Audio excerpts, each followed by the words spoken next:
there, I'm Chef Gail Sokol, and welcome to Baking with Success. Today we're going to Europe, Eastern Europe, and we're going to be making babka. Babka is a rich yeast dough that can have many things in it, like nuts and cinnamon and chocolate, and I'm going to be making a chocolate babka. So let's get started. So we're going to start with, in our electric mixer, I have 1 cup of granulated sugar, and I'm going to pour 1.5 cups of whole milk into that I have heated to about 105 to 110 degrees. You put your finger in it, and if you could take a bath in that, it's warm enough. So I'm going to stir it with a whisk just to dissolve the sugar. After my sugar has dissolved in my warm milk, I've taken 2 types of flour. I've taken 2 2/3 cups of all-purpose flour, 2.5 cups of bread flour, a teaspoon of salt, and 2 1/4 teaspoons of fast-rising yeast. That's about 1 package. And I've mixed it together very, very well. Okay? And now I have 2 egg yolks and a teaspoon of vanilla waiting, and 1 stick of butter plus 2 tablespoons, and I've allowed that to come to room temperature. So with the paddle attachment on, I'm going to add my 2 egg yolks and my 1 teaspoon of vanilla extract, and I'm just going to put that on low speed. If you don't put it on low speed, it will be all over you. And then I'm going to take half of my dry ingredients, and I'm going to slowly add them. Very slowly, about half the dry ingredients.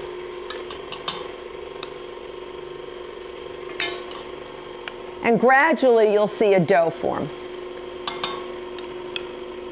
Once half of my dry ingredients are in, I'm going to stop the machine and scrape it down with a rubber spatula.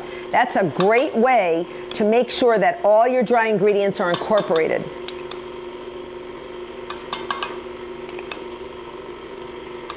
So I'm going to stop my machine so I can scrape down the sides of the bowl. You can see it's not a dough yet, it's sort of a batter. So it's sort of on the thin side and sort of gooey. See that? So it's not everything's in yet, and that's fine. That's exactly where it should be. And then I'm going to continue adding my dry ingredients. So I'm going to continue adding the remainder of my dry ingredients. And you want to do this slowly because, again, the batter is getting thicker and thicker and turning into a dough.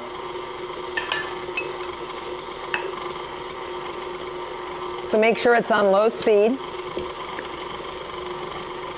You can also do this by hand if you think that the dough is getting too thick. At this point, I think I am going to take my rubber spatula and just knock it down a little bit. You can see that it's really sticking to my paddle. At any point, if you want to do that, feel free to do that, because sometimes you have to. And then just put it on low speed.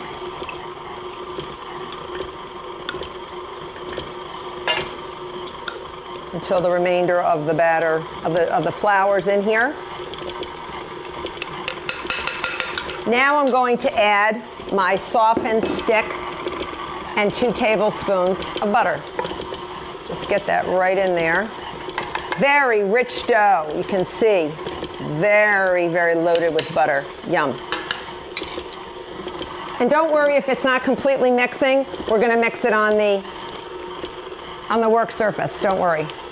All right, so once you have this, I do see some flour on the bottom, so I am going to scrape down the sides a little bit more and on the bottom.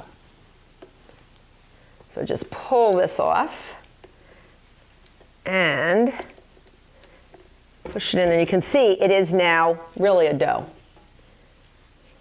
And it will be sticky. Do not add any more flour at this point. Don't be tempted to add more flour. I used to do that, and a lot of my yeast breads came out nice and dry, and I don't want that. So at this point, I may give it one more go around, and then we're going to go right to the workbench and start kneading. Okay, I think we're ready to go to the workbench. All right, so I've cleaned off my paddle, and now I'm going to take a bowl scraper, And I'm going to take our beautiful dough and just put it onto my work surface or my workbench. And don't use any extra flour if you can help it, because that's how you get dry yeast spreads. And I'm going to start kneading it. This looks real shaggy, but I'm going to lift it over on itself. And you can see it's very rich. It's full of butter. It's full of egg yolks. And it's sort of, I don't know, sort of silky feeling. But if you notice, as I knead more, and I'm not using my fingers because I don't want my fingers coated in the dough, and I don't want to add more flour because I don't want to dry out my babka, I'm just kneading it over until I can sort of grab it by itself. And then I start kneading. Feels beautiful. Very nice. And it feels almost like buttery. Well, it is, because it's got a stick and 2 tablespoons of butter in it. And I am developing the gluten in this beautiful, beautiful dough. And if you ever feel it's getting too sticky, don't be tempted to add any flour.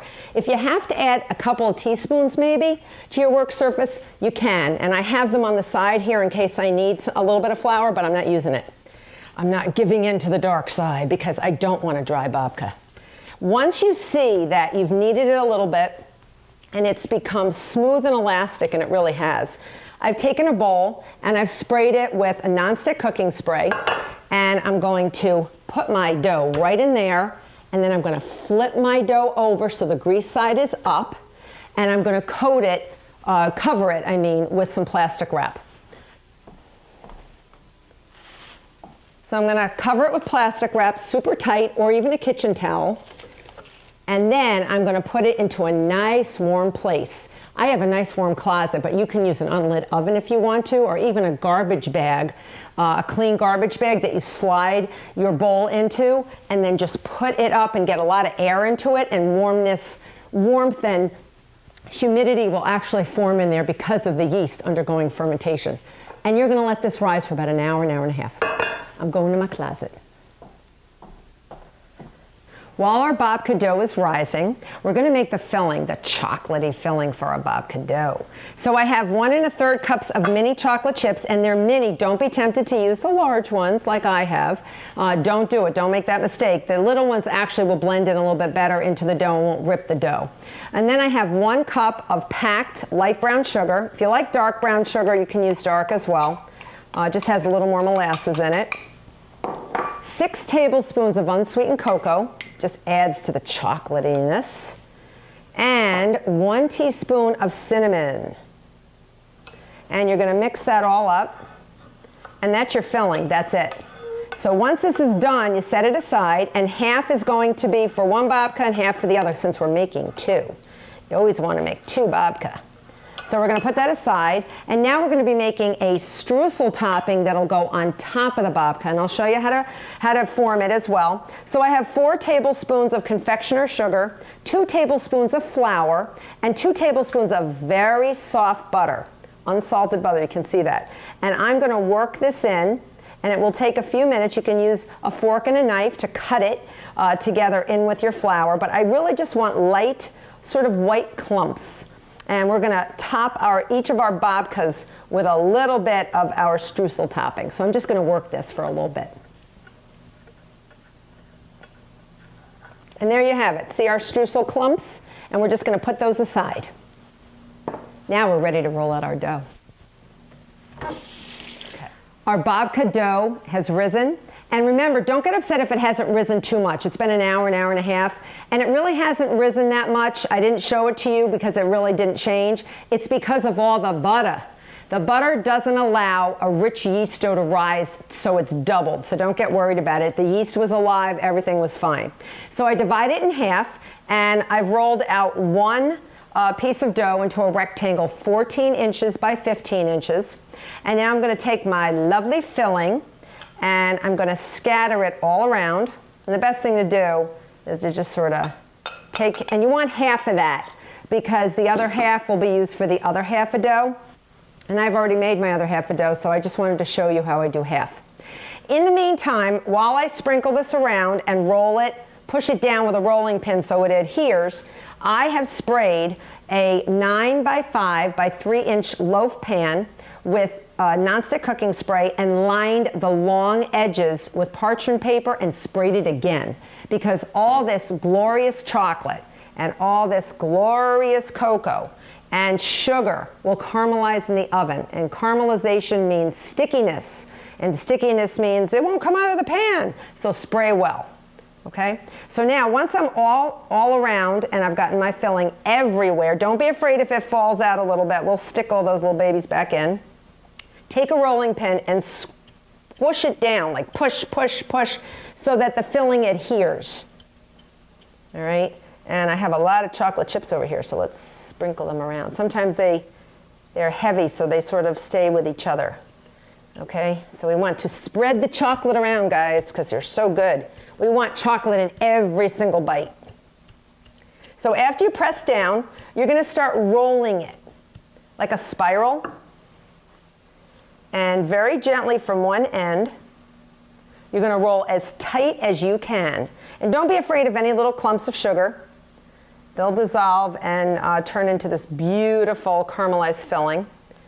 And just pull back and make it super tight. Do not rip the dough though, so don't pull back too much. And you might even have a helper if you want. So somebody on one end, somebody on the other. And just keep rolling. If you see anybody that jumps ship, throw them back in, especially if it's a chocolate chip, right? Chocolate chips should never go to waste, in my opinion.